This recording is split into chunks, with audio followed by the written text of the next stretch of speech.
Republicans are demanding answers after the bombshell GOP report was released detailing the true origins of COVID-19.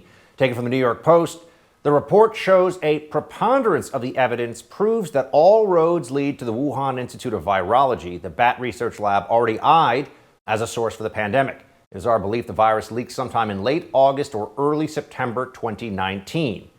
By the way, have any of you seen the GOP report covered by, CNN, MSNBC, ABC?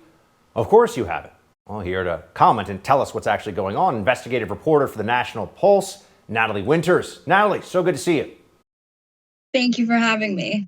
So just tell us first off, because not a lot of media coverage of it anywhere, what is in this report? Sure. Well, it's 84 pages, and the brunt of it really has to do with, first of all, the lab leak, so the actual fact of the virus leaking intentionally or perhaps by accident from the Wuhan Institute of Virology.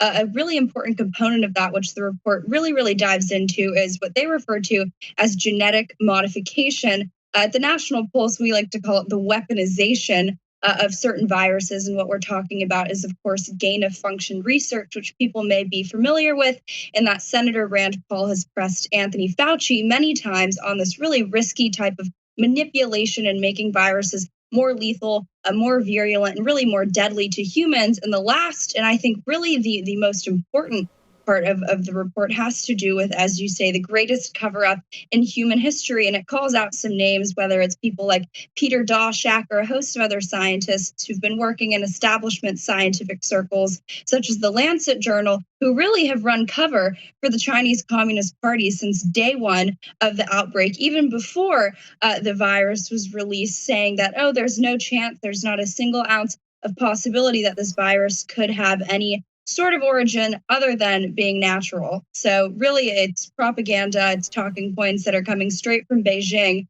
And this report, while I think that they could have pressed for more actual response in terms of holding people accountable, not just the Chinese government, but people who've actually kind of run cover for the Chinese regime, it really does a nice job of laying out the different planks of evidence that prove that this virus did indeed come from the Wuhan lab. It seems pretty noticeable that a report like this on, as you put it, the greatest cover-up perhaps in the history of, humanity, would get some attention in the media, especially because COVID is right back at the very top of the headlines all across the board. But are we missing something here? Because my team looked around for news clips on this at the major cable channels like CNN and MSNBC, put Fox aside on this one for a second, or any of the big Democrat-aligned websites like the New York Times, the Washington Post. It feels like there wasn't a lot of coverage of this report. Is that what happened? No, you're very correct. And I think that there's two primary reasons for that. One is, of course, a ton of these mainstream corporate media organizations have significant ties to the Chinese Communist Party themselves. They make people like Peter Daszak and these other Chinese Communist Party linked scientists look like child's play. We actually have a story up on the National Pulse yesterday talking about how since 1996, the Chinese government's Ministry of Foreign Affairs has actually sponsored dozens of American journalists from mainstream media outlets to take trips to China. They sponsor it, they subsidize it. And upon return, these journalists are essentially compelled, really coerced into giving the party favorable coverage. And that's a direct quote from Foreign Agent Registration Act filings. But I think the other reason why you're not seeing so much coverage with regards to this report is because it would vindicate Donald Trump, right? Who's been saying since day one that this virus came from the Wuhan lab. So of course, corporate media outlets won't give him his credit where credit is due. So I'm not surprised that you have not seen really a shred of any aspect of this report being, broadcasted on the airwaves of really any mainstream corporate media outlet. I know that also Fauci's ties to the funding of the Wuhan lab is something that you are covering at the National Pulse, and there's a piece up, which I know you wrote, a database proving how Fauci-funded Wuhan lab has been taken offline. And you write, the National Institutes of Health database tracking U.S. taxpayer-backed research grants, including the controversial award from Mr. Anthony Fauci's agency to the Wuhan Institute of Virology, can no longer be accessed. Among the agencies included in the registry is the Fauci-led National Institutes of Allergy and Infectious Disease, NIAID, which has come under scrutiny for funding gain-of-function research at the Wuhan Institute of Virology. Scrubbing a database? You did the report on this one, Natalie. Tell us, what the heck is this?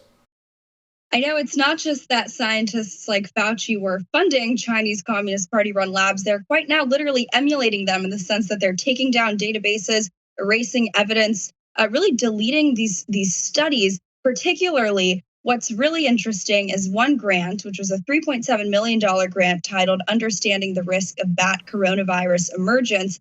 And this is the study that Rand Paul has repeatedly pressed Fauci on. This is where you see, really in the study's own words, money, taxpayer dollars, going directly to researchers at the Wuhan Institute of Virology. There's about 30 studies that fall under this, seven-figure grant. And you now can no longer click on that grant and look at the certain studies that were published under that, but it goes for the whole entire database, which is of course an NIH.gov taxpayer-funded a web page. So this really is, I think, a prime example of memory holing.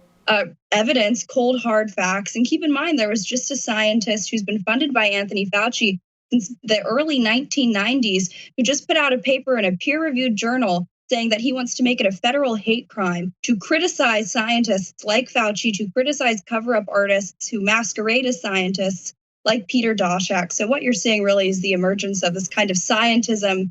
As you say, the mainstream media outlets, they won't attack Fauci because he's kind of become a deity in the scientific and establishment world.